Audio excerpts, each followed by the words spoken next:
इस स्थान पर रहकर कृष्ण की आराधना करते हैं। ये गया तीर्थ जो है, और गया तीर्थ के में ही अगस्त कुंड भी है, साथ में मिला हुआ है, दोनों कुंड एक साथ। कुंड के दक्षिणी घाट का नाम अगस्त घाट है, अगस्त कुंड है, दक्षिणी घाट को कहते हैं। आश्विन माह के कृष्ण पक्ष में स्नान, तर्पण और पिंडदान आदि प्रहस्त है। यहाँ पे आश्विन माह में जो श्राद्ध पक्ष आता है ना, उसमें लोग करते हैं, तो वहाँ स्नान करके पितरों को पिंडदान देने से उद्धार हो जाता है, दोबारा करना नहीं पड़ता। ये है गया कुंड। प्रयाग कुंड, प्रयागराज ने यहाँ श्री कृष्ण की आराधना किया। पुष्कर, ये दोनों, प्रयाग और पुष्कर, ये दोनों एक साथ है, एक ही कुंड में एक साथ है। द्वारिका कुंड, श्री कृष्ण ने यहाँ पर द्वारिका से ब्रज पधार कर महर्षियों के साथ शिविर बनाकर निवास किया था, इसलिए इसका नाम है द्वारिका कुंड। द्वारिका से जब कृष्ण ब्रज में आए थे, तो महर्षि मतलब पटरानियां, कौन है? कृष्ण के पटरानियों के साथ कृष्ण वहाँ पे शिविर बना के निवास किया था, इसलिए इस स्थान का नाम द्वारिका कुंड है। द्वारिका कुंड, सोमती कुंड, मान कुंड और बलभद्र कुंड, ये चारों कुंड परस्पर सन्निकट ही अवस्थित है, परस्पर एक साथ ही अवस्थित है। नारद कुंड, यहाँ नारद जी आराधना स्थली है। देवऋषि नारद इस स्थान पर कृष्ण की मधुर लीलाओं का गान करते हुए अधैर्य हो जाते थे। कृष्ण की मधुर लीलाओं का गान करते करते अधैर्य हो जाते, अधैर्य मतलब समझते हो, उतावले हो जाते थे, इसलिए इस स्थान का नाम है नारद कुंड। यहाँ पे देख नारद कुंड, नारद हई खाने, हईल महा अधैर्य कृष्णेर लीला गाने। भक्ति रत्नाकर में ये लिखा हुआ है, नारद जी इस कुंड में मतलब इस स्थान पे आके कृष्ण की इतने सुंदर महिमा का गायन करते करते नारद जी एकदम उतावले हो जाते थे, उत्कंठित हो जाते थे, आनंद में विभोर हो जाते थे। तो सुनता ही नहीं, कहता हम सुनेंगे, सुनते हैं। मनोकामना कुंड, विमल कुंड और यशोदा कुंड के बीच में मनोकामना कुंड है, और काम सरोवर एक साथ विराजमान है। यहाँ स्नान आदि करने से मन की सारी कामनाएं पूर्ण हो जाती हैं। समझ में आया? मन के सारी कामना पूर्ण हो जाती यहाँ स्नान। यत्र काम सरो राजन गोपिका रमणम सरः, तत्र तीर्थ सहस्राणि रसासी च पृथक पृथक। इस स्कंद पुराण की ये श्लोक है।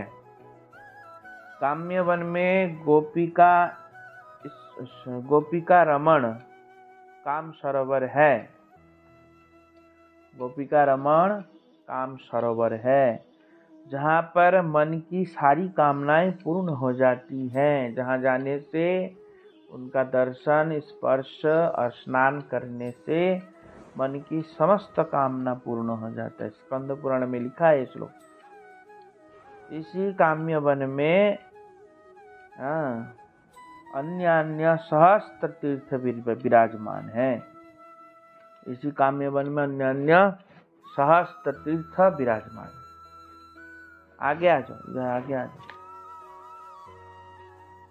आ जाओ।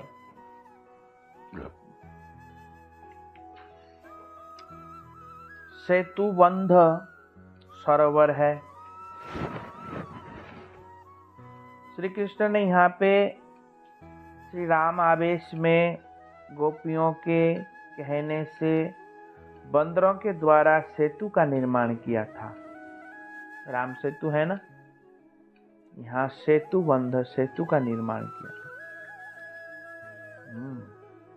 अभी भी इस सरोवर में सेतुबंध का भग्नावशेष दर्शनीय है। भग्नावशेष मतलब कुछ अंश दर्शनीय है, अभी भी है। सेतुबंध कुंड है।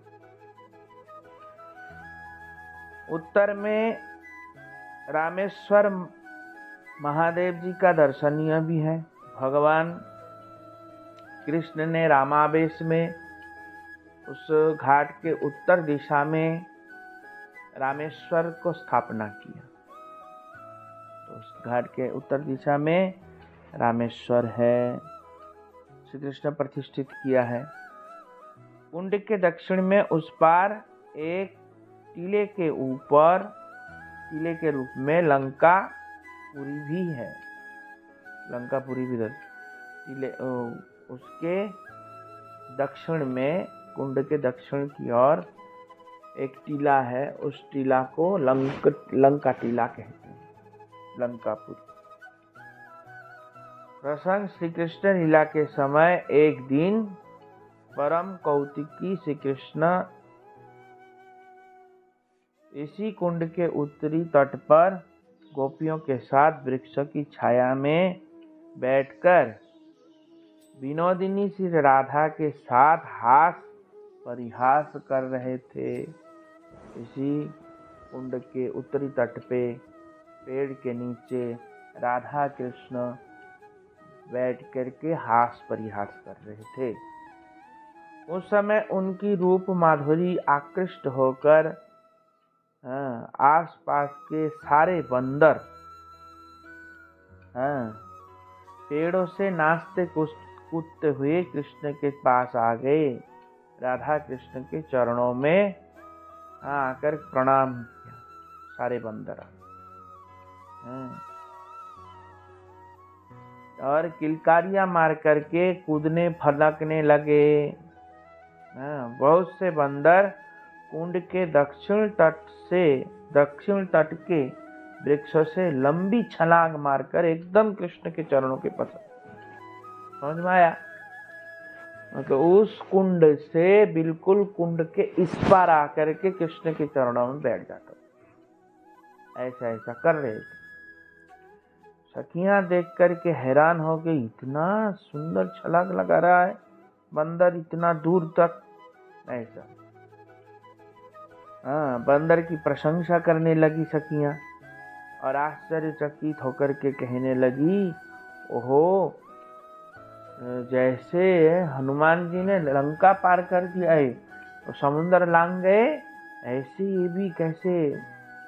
हम तो आंखों देखा देख रहे हैं, एकदम तालाब को ही लांग गया, इतना चालाक। ऐसा प्रशंसा करने लगी कि रामचंद्र जी ने बंदरों के सहायता ली थी। उस समय ललिता जी ने कहा, हमने सुना था महापराक्रमी हनुमान जी ने त्रेता युग में एक फलांग में समुद्र को पार कर लिया था, परंतु आज तो हम साक्षात रूप से बंदरों को इस सरोवर को एक छलांग पार करते हुए देखती हूँ। अब पहले तो ऐसा तो सुना था हमने, पर अभी हम साक्षात देख रहे हैं। ऐसा सुनकर कृष्ण गर्भ से फूलते हुए कहा, त्रेता युग में मैं ही तो राम था। ऐसा कहा। ऐसा कह के कृष्ण के अंदर जोश आ गया। नहीं समझ, प्रशंसा सुन के, तारीफ सुन के, ना किसी व्यक्ति का तारीफ कर तो बहुत खुश हो जाता है और जोश में आके बता, हाँ ऐसा ही, ऐसा करते हैं ना। गोपियों ने जैसे तारीफ किया और जैसे तारीफ किया तो कृष्ण भी एकदम फूल गए और फूल के कह रहे हैं जोश में आके, त्रेता युग में मैं ही राम था, ये बंदर सब हमारे लोग थे, ऐसा कहा। और ऐसे जैसे कहा, हाँ, तो ललिता की प्रशंसा करती हुई बोली, हाँ, अद्भुत लीलाओं की प्रशंसा करते हुई बोली। ललिता तब क्या कहने लगे?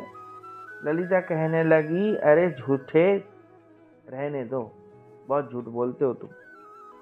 बन गया घर के त्रेता युग का राम, कदापि राम नहीं हो तुम, न थे। ऐसे ललिता कहने लगी, तुम कदापि राम नहीं हो सकते थे, हो सकते हो। तुम्हारे लिए कदापि वैसी, हाँ, वीरता संभव नहीं है। तुम्हारे लिए ऐसी वीरता, राम जैसे वीरता तुम्हारे अंदर दिखाई नहीं देता। श्री कृष्ण मुस्कुराते हुए कहने लगे, तुम्हें विश्वास नहीं हो रहा है, किंतु मैं ही राम रूप धारण कर जनकपुरी में, हाँ, शिव धनुष को तोड़ा और शिव धनुष को तोड़ करके सीता के साथ विवाह किया और पिता के आदेश अनुसार धनुष धारण कर सीता और लक्ष्मण के साथ चित्रकूट दंडकारण्य में भ्रमण करते हुए जितने भी असुर थे उन सब का संहार मैंने ही किया। ऐसा कह रहे। कौन कह रहे? कृष्ण कह रहे। हाँ, और दैत्यों का विनाश किया। फिर सीता के वियोग में वन भटक के मैं, हाँ, बंदरों के सहायता से लंका में आक्रमण किया और लंकापति को परास्त करके सीता को पुनः अयोध्या लेकर के आया। ऐसा कहने लगे। हाँ, श्री राधिका के साथ तुम गोपियों से विनोद कर रहा हूँ कि पहले मेरे राम रूप में धनुष बाणों से, हाँ, धनुष बाणों से त्रिलोक कांप उठती थी। मैं सच में कह रहा हूँ, मैं जिस समय राम रूप धारण किया था उस समय मेरे धनुष बाण से त्रिलोक कांप उठता था, धनुष बाण को देख के। हाँ, किंतु अब मेरे मधुर वेणुनाद से स्थावर जंगम सभी प्राणी उन्मत्त हो रहे हैं। पहले बाण था, अब मेरे हाथ में क्या है? वेणु, बांसुरी है। ललिता जी मुस्कुराते हुए कहने लगी, हम केवल कोरी बातों के ऊपर विश्वास नहीं करते, खाली खोखली बात के ऊपर विश्वास नहीं करते। धपसलेबाजी लोग बहुत करते हैं, हवाबाजी बहुत करते हैं। ये हवाबाजी हमारे सामने नहीं चलेगा। अगर तुम सच में ही राम हो तो हमको ये सरोवर आने जाने में बहुत दिक्कत होता है। इसमें सेतु बांध के दिखाओ तो सच में तुम राम हो तो। ऐसे वो खोखली बात हम विश्वास नहीं करते। ऐसे कहा। जब ऐसा कहा तब श्री राम जैसा कुछ पराक्रम भी दिखा सकते हो तो दिखाओ। रामचंद्र जी तो 100 योजन समुद्र को भालू कपियों के सहायता से सारी सेना के साथ उस पार गए थे। आप इस बंदरों के द्वारा छोटे से सरोवर में पुल बांध के दिखाओ तो। ऐसा कहा, इस छोटे से सरोवर में पुल बांध के दिखाओ, हम तब विश्वास कर सकती हैं, तब हम विश्वास करेंगे, नहीं तो नहीं करेंगे हम। तो ललिता की बात सुनकर श्री कृष्ण ने वेणु ध्वनि के द्वारा क्षण मात्र में ही बंदरों के एकत्र कर लिया। ललिता की बात सुन के कृष्ण ने जैसे वेणु बजाया, हजारों करोड़ बंदर वहां क्या हैरान होगी, इतनी सारे बंदर कहाँ से आ गए। ऐसा हाँ, उन्हें शिलाओं के द्वारा उस सरोवर के ऊपर सेतु बांधने के लिए आदेश दिया। बंदरों को कहा शिलाओं को लेकर के सेतु बांधो। और बंदर लोग सब क्या किया, पत्थर को पूंछ में बांध बांध के सब ले करके किया। सेतु देखते ही देखते सुंदर सेतु बांध दिया, निर्माण कर दिया। श्री कृष्ण ने अपने हाथों से बंदरों के द्वारा लाए हुए उन पत्थरों द्वारा सेतु का निर्माण किया। कृष्ण स्वयं उस सेतु का निर्माण किया। सेतु के प्रारंभ सरोवर की उत्तर दिशा में श्री कृष्ण ने रामेश्वर महादेव की स्थापना की। जैसे वहाँ पे है रामेश्वर में, सेतु के उत्तर दिशा में है। कहाँ पे? दक्षिण में। कहाँ पे है? दक्षिण में। आज भी ये सभी लीला स्थल दर्शनीय हैं। इस कुंड का नामांतर लंका कुंड भी है। इस कुंड का नामांतर लंका कुंड भी है। हाँ, और जब सेतु बांध दिया तो बोलते ओ हो सकता है, फिलहाल बहुत ऐसा हो सकता है, बोलते अब तो हमारा पराक्रम देख लिया, ऐसा का वो हो सकता है। इतनी सारे बंदर लेके आए तो बंदरों ने रख दिया तो कोई बड़ी बात नहीं, अब पार होके चली गई, बहुत ऐसा हो सकता है। समझा? वो मानते नहीं कृष्ण भगवान है, वो मानेंगे भी नहीं कभी। कृष्ण भगवान है, रामचंद्र जी को मानेंगे भगवान है, विष्णु को मानेंगे भगवान है, अरे कृष्ण को नहीं मानेगा भगवान है। तो ये गोपियों की महिमा है। समझ में आया? लुकलुकी कुंड गोचारण करते समय कभी कृष्ण अपने सखाओं को देखते देखते वहीं छोड़ के और गोपियों के साथ इस स्थान पे आके लुका छुपी खेलते थे। क्या करते थे? लुका छुपी खेलते थे, आंख मिचुली खेलते थे। इनके साथ? गोपियों के साथ। और कंदराओं में सखियां चारों ओर खोजने लगी, किंतु कृष्ण को ढूंढ नहीं सकी। वे बहुत ही चिंतित हुई कि कृष्ण हमें छोड़कर कहाँ चले गए। वे कृष्ण का ध्यान करने लगी। जहाँ पर वे बैठकर ध्यान कर रही थी वहीं स्थल पर ध्यान कुंड है। उसी स्थान पे जहाँ पे गोपियां ध्यान किया, ऐसे कृष्ण को आंख बंद किया तो कृष्ण ने आंख बंद किया गोपियों का, और कृष्ण जाके छुप गए। और जब छुप गया, आंख बंद नहीं किया, आंख अपने आप बंद करते देखा है? लुका छुपी कभी खेला बचपन में? आंख बंद करते हैं ना, बोलते आंख बंद कर लो, पीछे घूम जाओ, हम छुप जाते हैं, फिर हमको ढूंढो। तो सब लोग ढूंढता है, नहीं होता ऐसा? वैसे कृष्ण छुप गए और गोपियों को मिला नहीं। कृष्ण मिला नहीं तो गोपियां ध्यान करते करते मग्न हो गई। तो इसलिए इस कुंड का नाम ध्यान कुंड हो गया।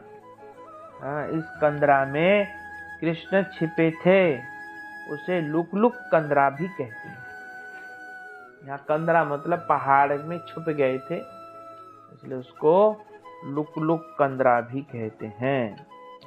चरण पहाड़ी भी दर्शनीय है। कंदरा में प्रवेश कर पहाड़ी के ऊपर प्रकट हुए और वहीं से उन्होंने मधुर वंशी ध्वनि सुनकर सखियों का ध्यान टूट गया और उन्होंने पहाड़ी के ऊपर प्रियतम को बंशी बजाते हुए देखा और दौड़कर वहां पहुंची। जब छुप गए, मिले नहीं, ध्यान करने लगी गोपियां। इतने में कृष्ण ऊपर जाके फिर बांसुरी बजाने लगे। बांसुरी बजाने लगे तो गोपियों का फिर बांसुरी के कान में जब बांसुरी पड़ा तो उनका ध्यान खुल गया और फिर कृष्ण के बांसुरी को लक्ष्य करके दौड़ के आके कृष्ण से मिली।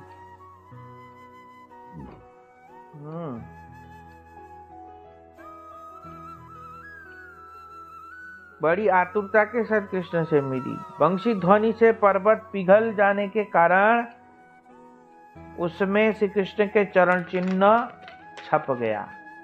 समझ में आया?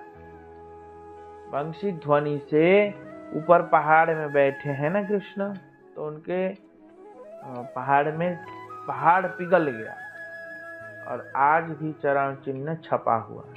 देखा कभी? कृष्ण के ब्रज में यत्र तत्र सर्वत्र ही, ब्रज में लगभग कृष्ण के चरण चिन्ह बहुत जगह में छपा हुआ, और लोग विश्वास नहीं करते। ये तो अचंभित है कि नहीं है कि चरण चिन्ह इतने ऊंचे पहाड़ी में छपा हुआ है, आज भी इतना वर्ष बीत गया तब भी छपा हुआ। पहाड़ पिघलता है कभी? पत्थर पिघलता नहीं है, न गर्मी में न आंख में पत्थर नहीं पिघलता है? पत्थर को काट के आकार दिया जाता है, पर पत्थर को पिघला नहीं सकते। पिघलना मतलब जैसे लोहा पिघल जाता है, तांबा पिघल जाता है, बोतल कांच सब पिघल जाता है, पानी जैसा हो जाता है ना। पहाड़ ऐसा नहीं होता। तो इसलिए पहाड़ पिघलने से तब ऐसा छाप कब बैठेगा? जब पिघलेगा ना। जैसे मिट्टी पिघलता है, पानी डालने से मिट्टी पिघल जाता है, पर पहाड़ ऐसा नहीं होता, पत्थर ऐसा पिघलता नहीं, पर विपरीत भाव धारण करता है। इसलिए कृष्ण की बांसुरी की महिमा है। कृष्ण की बांसुरी की महिमा क्या है? जो हो असंभव है वो संभव होता है। इसलिए पहाड़ कभी पिघल नहीं सकता। जड़ कभी चेतन नहीं हो सकता। जड़ चेतन हो जाता है, चेतन जड़ हो जाता है। कृष्ण की बांसुरी की महिमा ऐसा है, जड़ चेतन हो जाता है और चेतन जड़ हो जाता है। जैसे गाड़ियां हैं चेतन, तो वो क्या हो जाती थी? जड़वत होकर खड़ी हो जाती। कृष्ण की बांसुरी सुन के एकदम उन्माद पागलिनी हो जाती गाय। और गोपियां भी ऐसे जड़वत हो जाते थे, उनको पता ही नहीं चलता था, सुध-बुध नहीं लगता। और लकड़ी के अंदर से पानी निकलने लगता। लकड़ी के अंदर से पानी निकलने लग जाता था और नदी उल्टी बहने लगती। ये सब संभव नहीं है ना, नदी उल्टी नहीं बहती ना। नदी हमेशा किस तरफ जाएगा? जहां ढलान है। पानी कहां जाता है? जहां ढलान है। पानी ऊंचा पे थोड़ी चढ़ जाएगा, कभी नहीं चढ़ सकता है।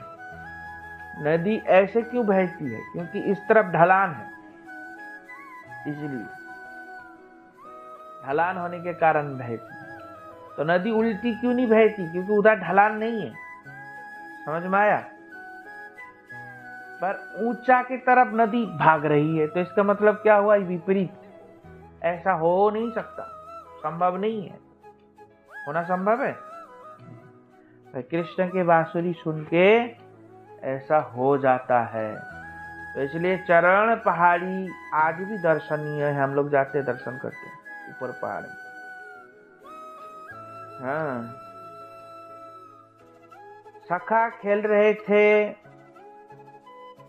हाँ, वहां पे सखा भी थे, तो सखा लोग भी खेल रहे थे। पत्थर के पिघल जाने के कारण बछड़ों सखाओं चरण चिन्ह अंकित है। बछड़ों को भी चरण चिन्ह अंकित है और सखाओं का भी है, जो 5000 वर्ष बाद आज भी स्पष्ट रूप से दर्शनीय। 5000 वर्ष हो चुका है, तब भी अब भी स्पष्ट रूप से दर्शनीय है। इसलिए लुकलुकी कुंड में जल क्रीड़ा हुई थी, इसलिए इसे जल क्रीड़ा कुंड भी कहते हैं।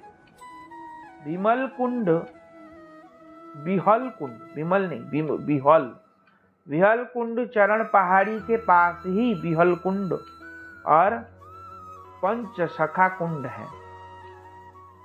यहाँ पर श्री कृष्ण मुरली ध्वनि को सुनकर गोपियां प्रेम में बिहौल हो गई थी, इसलिए इसका नाम बिहल कुंड है। क्या है? बिहल कुंड। बिहल कुंड के नाम से प्रसिद्ध हुआ। पंचसखा कुंडों के नाम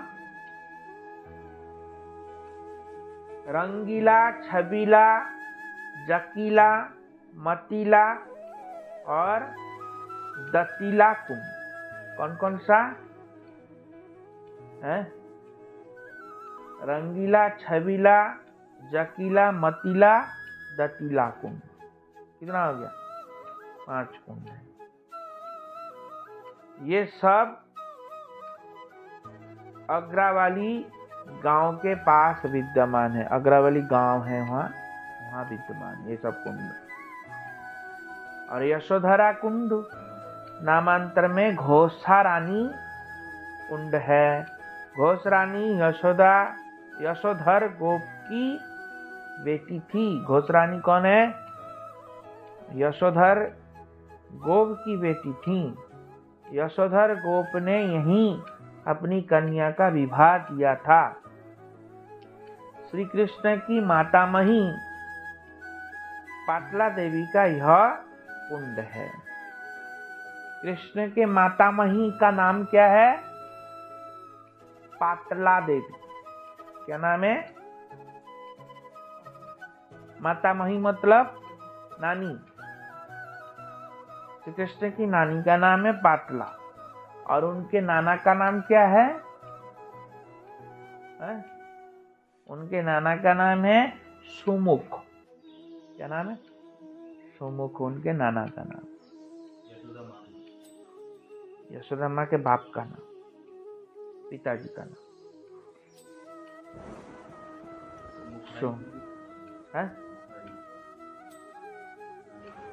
हाँ।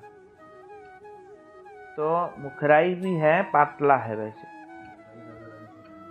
राधा रानी का नाम, ये कृष्ण के पाटला।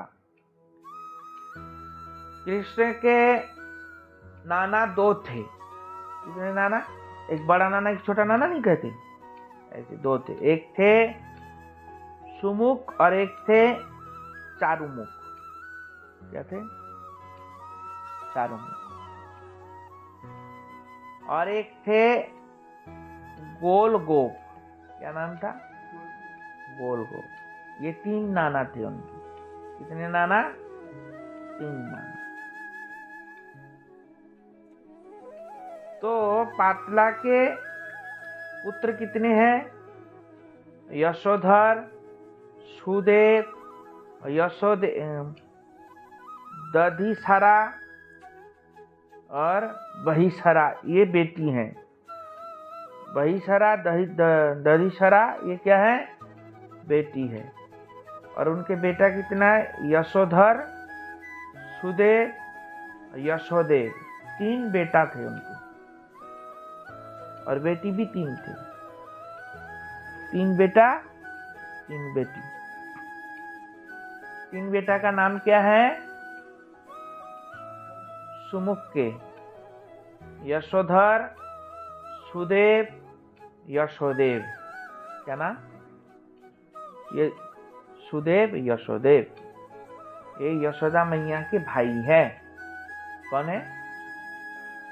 और उनकी 3 बेटी का नाम क्या है? श्री यशोदा, जो यशोदा देवी है, यशोदा, दधिसरा और बहिसरा, या यशोदेवी या अश्विनी। 2 नाम होते हैं ना लोगों के। तो उनके दूसरी बहन का नाम है यशोदेवी और तीसरी बहन का नाम है यश्विनी और उसी का दूसरा नाम है बहिसरा और यशोदेवी का दूसरा नाम है दधिसरा। क्या नाम है? तो यशोदा मैया के कितने बहन?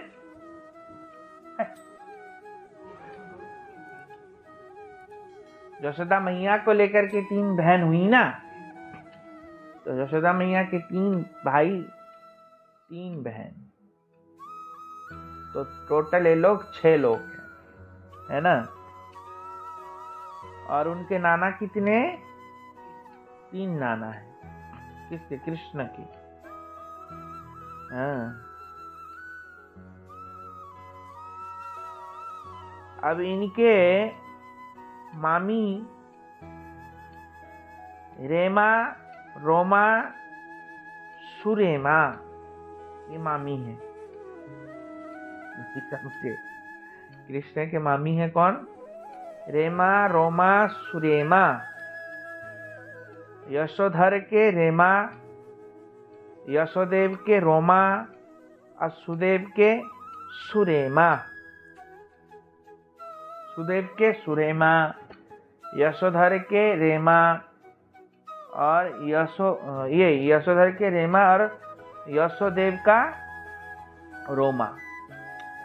अब यशोधर सबसे बड़ा मामा है, यशोदेव बीच वाला मामा है और सुदेव छोटा वाला मामा है।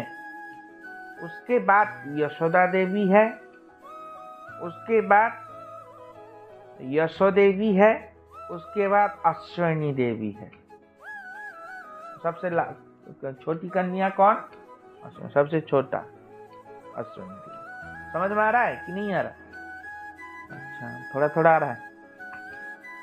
चलो, तो ऐसा है। और उन्हीं का बताया था ना कि उनके कितने नाना हैं? 3 नाना है। गोलगोप एक नाना, और गोलगोप का ही जटिला है पत्नी। समझ में आया? नहीं आया? यशोदा मैया के कितने वो है पापा ताऊ लेकर के कितने थे वो लोग? 3 में से एक चारुमुख, सुमुख और गोल गोप। तो गोल गोप का पत्नी का नाम है जटिला। गोल गोप का पत्नी का नाम क्या है? जटिला। तो यशोदा मैया के जो यशोदा मैया का पिता है वो सबसे बड़ा है, बड़ा भाई। उसके बाद उसका मध्य भाई है चारुमुख और सबसे छोटा है गोलगोप। समझ में आया?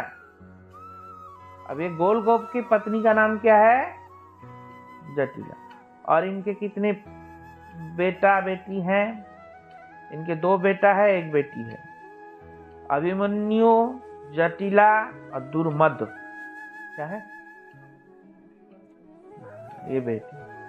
ये जटिला राधा रानी के सास है। कौन है? अब गोलगोप कृष्ण के कौन है? सबसे छोटे वाले नाना। छोटे वाले नाना है तो यशोदा मैया का छोटा पापा लगे है? और जटिला उनके कौन हुए? छोटा ताई। नहीं हुआ? ताई बोलेंगे? ताई बोलते हैं? चाची लगेंगे। तो जटिला कौन है? चाची है। और राधा रानी की सास कौन है? और यशोदा मैया के चाची। ये सब कभी सुनेगा? यशोदा मैया के चाची है और राधा रानी के सास है। अभिमन्यु राधा रानी के पति है और कुटिला उनकी सास ननद है। और दुर्मुत उनके क्या बोलते हैं? देवर। किसके देवर? राधा रानी। और पाटला तो बताया था, पाटला माता मही है कृष्ण के। पाटला अभिमन्यु कृष्ण के साथ आए हैं। हाँ, समझ में आया?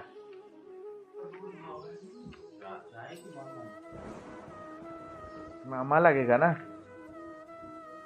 मामा लगेगा। समझ में आया? बोलते तो हैं, सुना नहीं तुमने? मामी लगती है। पर छोटी, पहले तो छोटे में विवाह करा देते थे ना, तभी तो कृष्ण को वो बनाया था छोटा वर। भांजे को ज्यादातर बनाते हैं छोटा वर, नहीं बनाते? छोटा वर समझता है? नहीं बनाते छोटा, एक वर के साथ एक छोटा वर भी जाता था। हाँ, एक छोटा सा बच्चा नहीं बैठता था, और दूसरा वर होता था। और ज्यादातर भांजा ही बनता है। कौन बनता है? भांजा, या क्या बोलते हैं अपने, क्या बोलते हैं, भाई का बेटा। भाई का बेटा नहीं, हाँ भाई का बेटा, अपने भाई का बेटा बनता है।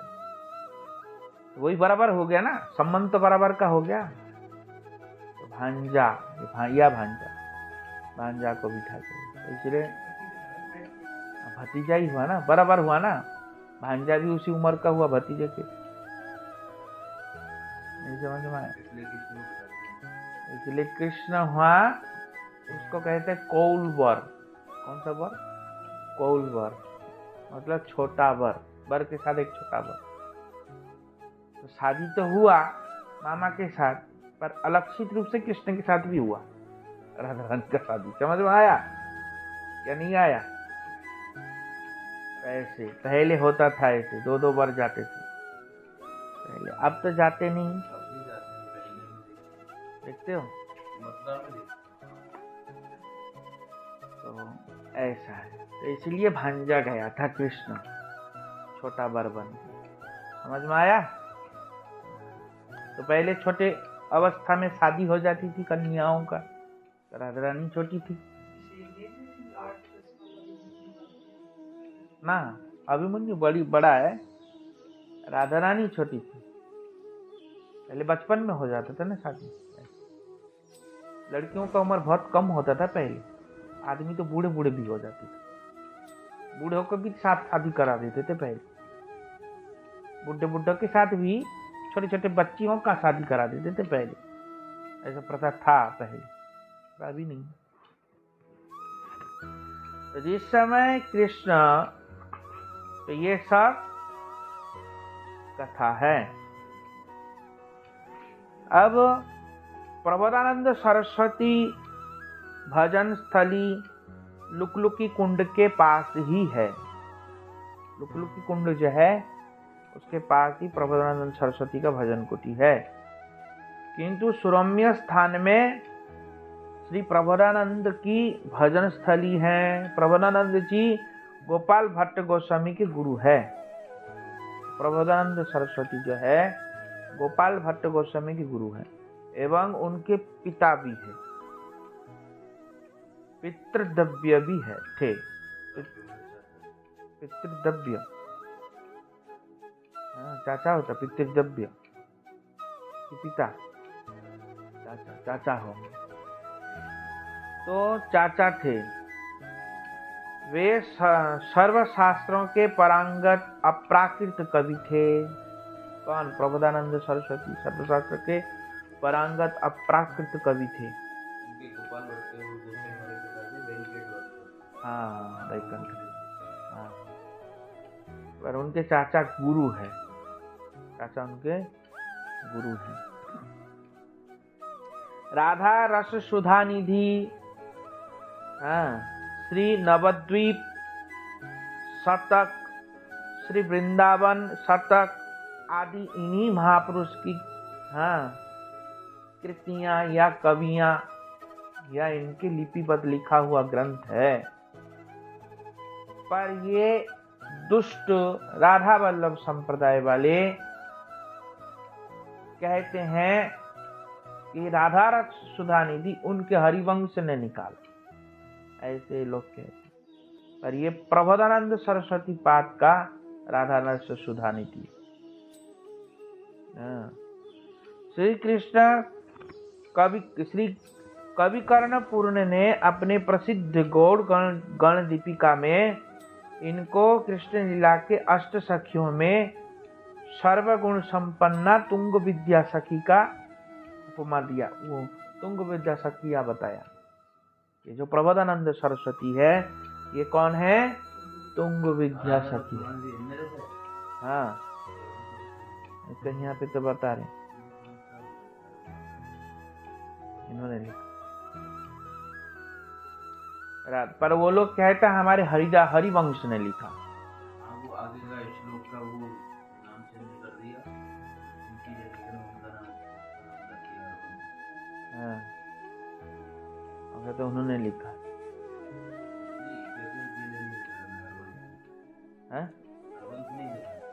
वही तो कह रहा हूँ, उन्होंने लिखा ही कहता है, दुष्ट लोग है ना। जबकि वो हरवंश उनका नाम शिष्य है हमारे गोपाल भट्ट। हाँ, अपराध हो गए, पापी है पापी। ऐसे किसी के ग्रंथ को किसी का बताना अपराध होता है। राधा रस सुधा निधि प्रबोधानंद सरस्वती, प्रेमानंद महाराज नहीं है। वो लोग तभी तो उसी राधा रस सुधा निधि की कथा कहते हैं सारा, और सारी कथा किसकी है? हमारे गौड़िया संप्रदाय का, हमारे गोस्वामियों का है। वो बता सकते हैं उनके हरिदास कौन है। वो हमारे जैसे यहाँ पे बताया ये प्रबोधानंद सरस्वती है और ये ललिता तुंग विद्या सखी है, वो बता सकते हैं कि उनके हरिदास कौन है। हाँ, हरिवंश कौन है, किसके अवतार है? कृष्ण के बांसुरी है पुल्लिंग। क्या है? पुल्लिंग में स्त्री भाव कैसे हो सकता है, उसको समझाओ जाके। और इसी राधा रस सुधा निधि में स्त्री भाव युक्त श्लोक है सारे, तो पुल्लिंग में स्त्री भाव कैसे आ सकता है? समझ में आया कि नहीं? नहीं आया?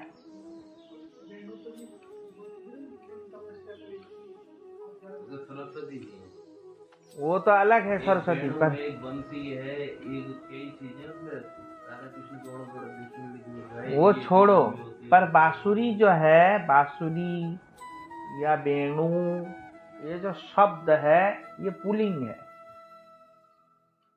तभी तो गोपियां कहती है तो ये पुल्लिंग, पर कृष्ण के मुंह चूम रहा है। मैंने कथा में नहीं बताया? फिर नहीं, पुल्लिंग है, पुरुषलिंग।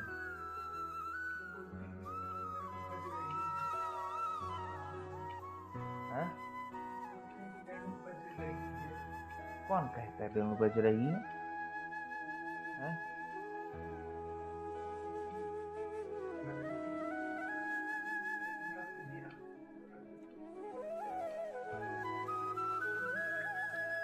स्त्रीलिंग नहीं है, वेणु पुल्लिंग है।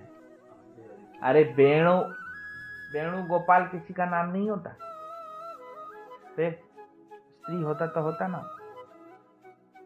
वेणु माधव, वेणु गोपाल और वेणु और बांसुरी, मुरली किसका नाम होता है? स्त्री का होता है। बंसी किसका नाम होता है? पुल्लिंग है। वही तो बता रहा हूं मैं, कोई लड़की का नाम धरता है मुरली? क्या कह रहे, बांसुरी बज रही है? बांसुरी बज रही नहीं होता, बांसुरी बज रहा है। बंसी बजाया ऐसे बोलते हैं। क्या बोलते हैं? बंसी बजाया, बंसी बजाई नहीं बोलते हैं। नहीं समझे? क्या बोलते हैं? शाम बांसुरी बजा के मेरा दिल लूट लिया, करके एक गाना है ना, नहीं समझा? और अब क्या है? वो एक भजन है ना, सम बंसी बजाते मिलेंगे, बजाती मिलेंगे, ऐसा थोड़ी है? क्या है? सम बंसी बजाते मिलेंगे, राधा बंसी बजाती मिलेंगे भी नहीं बोलेगा, नहीं समझे, वहां भी बजाते आए। राधा रानी ने बंसी बजाया, क्या बोलेंगे? राधा रानी बंसी बजा रही है। राधा रानी को जब लेंगे तब शायद बोलेंगे बजा रही है। अब ज्यादातर क्या आएगा? बजाया। समझ में आया? तो क्या है?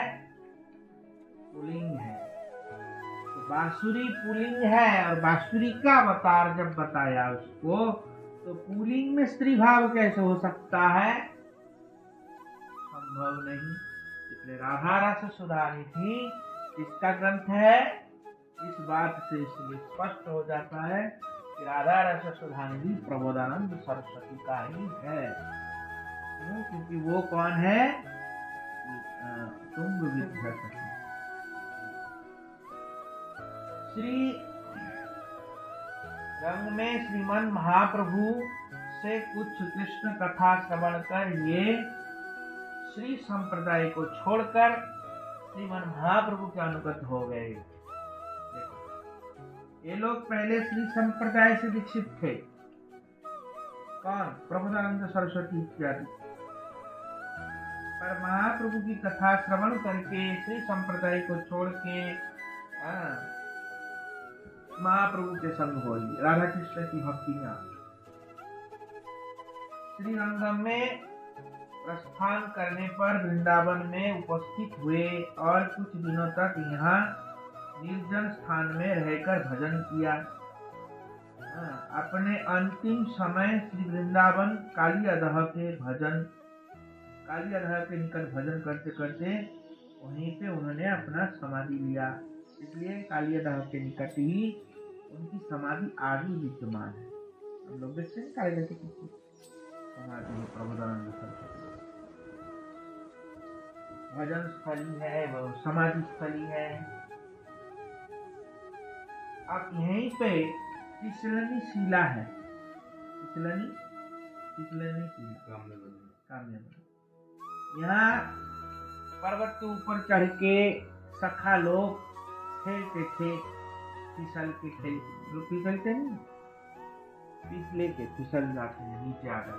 फिसलनी शिला ऐसे पूरा बना हुआ है। हाँ, कृष्ण वहाँ सखाओं के साथ फिसलते थे, तो गोपियां भी वहाँ फिसलती थी, राधा रानी भी जाके वहाँ फिसलती थी। तो भक्त लोग भी, हमारे भी लोग जाके वहाँ पीठ रगड़ के आ जाते हैं, वो लोग भी फिसल के आते हैं। बहुत सुंदर बना फिसलनी शिला है। विमोचर गुफा भी है वहाँ पे। बलदेव प्रभु का चरण चिन्ह भी है। मुनि की कंदरा भी है। कौन से मुनि? मेधावी मुनि की कंदरा भी। भीमासुर गुफा जो है, मेधावी मुनि की कंदरा भी। तो ये बाकी की कथा हम कल श्रवण करेंगे, है ना। ये सब सुंदर सुंदर स्थान का दर्शन स्थल है। हम लोग सोच रहे इस बार भी काम्य बनी है, सब दर्शन हमारी वांछा कल्पतरुष्यकार्यं वैष्णवेभ्यो नमो नमः।